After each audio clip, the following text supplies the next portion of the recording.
ಧಿಕ್ಕಾರ ಧಿಕ್ಕಾರ ಆಗಲೇಬೇಕು ಆಗಲೇಬೇಕು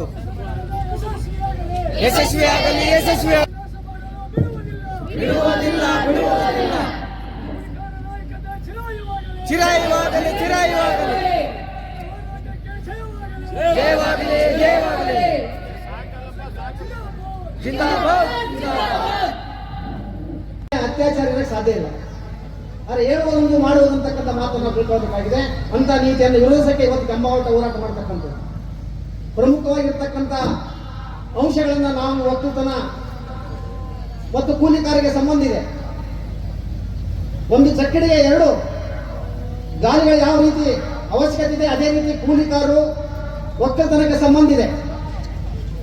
ಒಕ್ಕಲ್ತನ ಇದ್ದರೆ ಕೂಲಿಕಾರ ಇರಕ್ಕೆ ಸಾಧ್ಯ ಇಲ್ಲ, ಕೂಲಿಕಾರ ಇಲ್ಲದೆ ಇದ್ರೆ ಒಕ್ಕಲ್ತನ ಮಾಡೋಕ್ಕಾಗಲ್ಲ. ಅಂತ ಒಂದು ಸಂಬಂಧ ಇರತಕ್ಕಂಥ ಸಂದರ್ಭದಲ್ಲಿ ಅಪಾರವಾದಂತಹ ಇವತ್ತು ಕೂಲಿಕಾರರು ವಲಸೆ ಹೋಗ್ತಕ್ಕಂಥದ್ದು. ಯಾಕೆ ಒಂದು ಕಡೆ ಒಕ್ಕಲ್ತನ ಹಾಳಾಗ್ತಾ ಇದೆ, ದೊಡ್ಡ ರೀತಿಯಲ್ಲಿ ಬೆಳೆದಂತ ಬೆಳೆಗಳಿಗೆ ನ್ಯಾಯವಾದ ಬೆಂಬಲ ಬೆಲೆ ಇಲ್ಲ.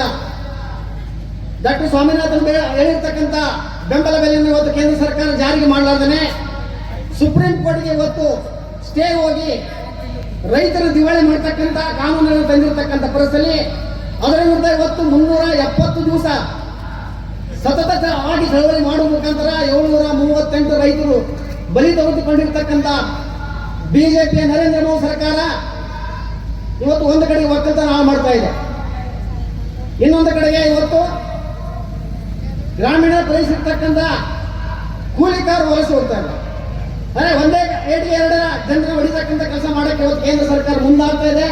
ಅಂತ ನೀತಿ ವಿರುದ್ಧ ಇಡೀ ದೇಶ ತುಂಬಾ ಚಳವಳಿ ಮಾಡಕ್ಕೆ ಇವತ್ತು ಅಖಿಲ ಭಾರತ ಕೃಷಿ ಕೂಲಿಕಾರ ಸಂಘಟನೆ ಮೇ 15ನೇ ತಾರೀಕು ಮಾಡತಕ್ಕಂಥ ಸಂದರ್ಭದಲ್ಲಿ ಇಡೀ ನಮ್ಮ ಜಿಲ್ಲೆಯಲ್ಲಿ ಕರ್ನಾಟಕ ರಾಜ್ಯದಲ್ಲಿ ವ್ಯಾಪಕವಾಗಿ ಪ್ರಚಾರ ಮಾಡುವ ಮುಖಾಂತರ ತೀವ್ರವಾದ ಚಳವಳಿಗೆ ಇಳಿತಕ್ಕಂಥ ಕೆಲಸ ಮಾಡಕ್ಕೆ ಈಗಾಗಲೇ ಯಾದಗಿರಿ ಜಿಲ್ಲೆಯಲ್ಲಿ ಪ್ರಮುಖ ಪಾತ್ರ ವಹಿಸಿರ್ತಕ್ಕಂಥ ಕೂಲಿಕಾರ ಸಂಘಟನೆ, ಕರ್ನಾಟಕ ಪ್ರಾಣ ಸಂಘಟನೆ ಗ್ರಾಮ ಪಂಚಾಯಿತಿಗಳನ್ನು ಮುತ್ತಿಗೆ ಹಾಕಿ ತಾಲೂಕಾ ಪಂಚಾಯಿತಿಗಳನ್ನು ಮುತ್ತಿಗೆ ಹಾಕುವ ಮುಖಾಂತರ ಜಿಲ್ಲಾ ಪಂಚಾಯಿತಿಗಳನ್ನ ಕಚೇರಿಯನ್ನು ಬಂದ್ ಮಾಡುವ ಮುಖಾಂತರ ಸಾವಿರಾರು ಜನರನ್ನು ನಡೆಸಿ ಇವತ್ತು ನಮ್ಮ ಬೇಡಿಕೆಯಾಗಿ ಸರ್ಕಾರ ಕಣ್ತೆರೆಯಕ್ಕೆ ಇವತ್ತು ಹೋರಾಟ ಮಾಡಿರ್ತಕ್ಕಂಥದ್ದು.